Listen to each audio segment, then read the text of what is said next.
How's it going, Dave here, and in today's video I'm going to be showing you a cool note you can add to your scale to make your solo sound really cool. So let's jump straight into it.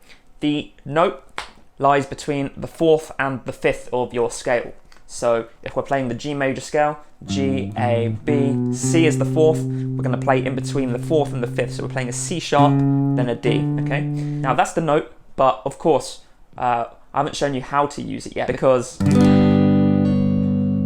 it sounds quite disgusting over a G major chord. Alright, so there's a certain way that we use it. We use it as a passing note in a specific way. So what we're going to do is we're going to start on the 3rd, which is B.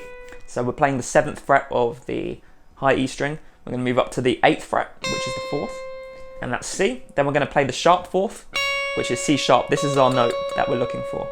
And then we're going to play D, which is the 10th fret. So we're just going up chromatically, 7, 8, 9, 10. Alright, and you can also do it descending as well, 10, 9, 8, 7. And that chromatic note is what makes it sound really cool, okay? So what I like to do when I'm descending is I like to do pull-offs and slides, make it very legato.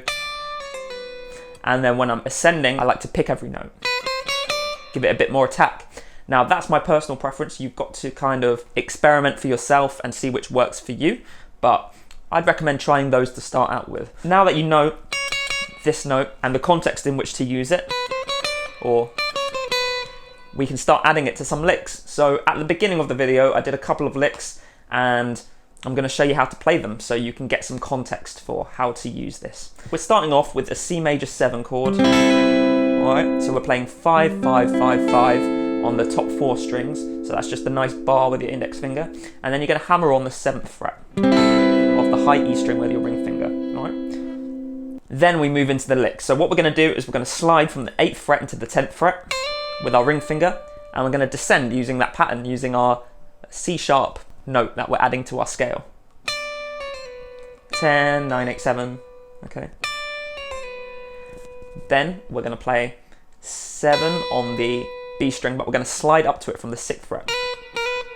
So whenever you play your 3rd in your scale, so in this case B in the key of G, you can slide up to it from the previous fret. So in this case it's the 6th fret. We're going to slide up to it, try and stay on that 6th fret as little time as possible, and then we're going to play the 8th fret of the B string, the 7th fret of the G string, then we're going to play the 11th fret of the G string, 8th fret of the B string, and the 10th fret of the high E string. Now with these last 3 notes, we want to try and let them ring out.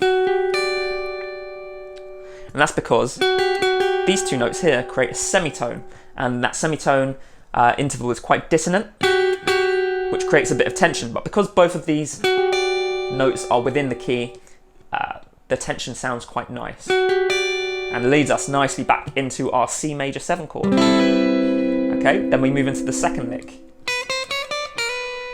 Okay, so as I showed you at the beginning, 7, 8, 9, 10, that's what we're doing. Okay, using this 9th fret to add that extra flavour to it. Then we're going to slide into the 7th fret again. Okay. Then we're playing the 8th fret of the B string, 7th fret of the G string. Okay, so it sounds like this all together. And then the second half of the lick sounds like this. So we're going to be playing 9 on the G string, 8 on the B string, 10 on the B string. Then we're going to hammer on the 11th fret and pull it off again really quickly.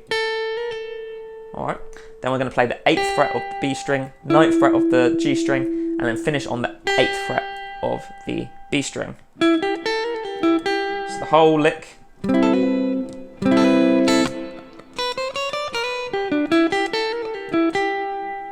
So as you can hear, that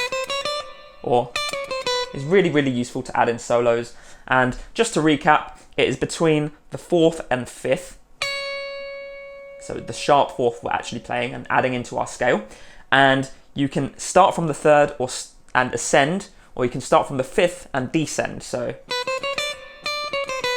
And it adds a really nice chromatic kind of sound to your solos. It sounds really gorgeous, and I'm sure your solos are going to sound a lot better for using it. Learn those licks that I showed you to start off with. Maybe practice that over a G major backing track, and then try it out for yourself. See where else you can play it. So we've got got it there, but we've also got it here, or here, or even, where else can we play it? There. And you can hear the different effects that playing on different strings has, and learning where all these instances of the pattern occur on the fretboard allows you to express yourself better. So I hope you enjoyed the video. A little bit of a quick one today, but still useful nonetheless. If you enjoyed the video, click like, let me know what you thought in the comments, and subscribe to the channel. Make sure you hit the notification bell as well so that you're notified every single time I release a new video. Head down to the description, check out my Patreon page if you want to support the channel, and also check out the first 2 chapters of my book, Chord Charisma, if you haven't done so already. That's available for free. That's going to show you how to write a really cool chord progression, and then add extensions like 6th, 7th, 9th, 11th, and 13th to that chord progression to make it sound really sophisticated and jazzy, perfect for neo-soul, R&B, all those types of genres. So definitely go and check that out, and I will see you in the next video. Have a good one.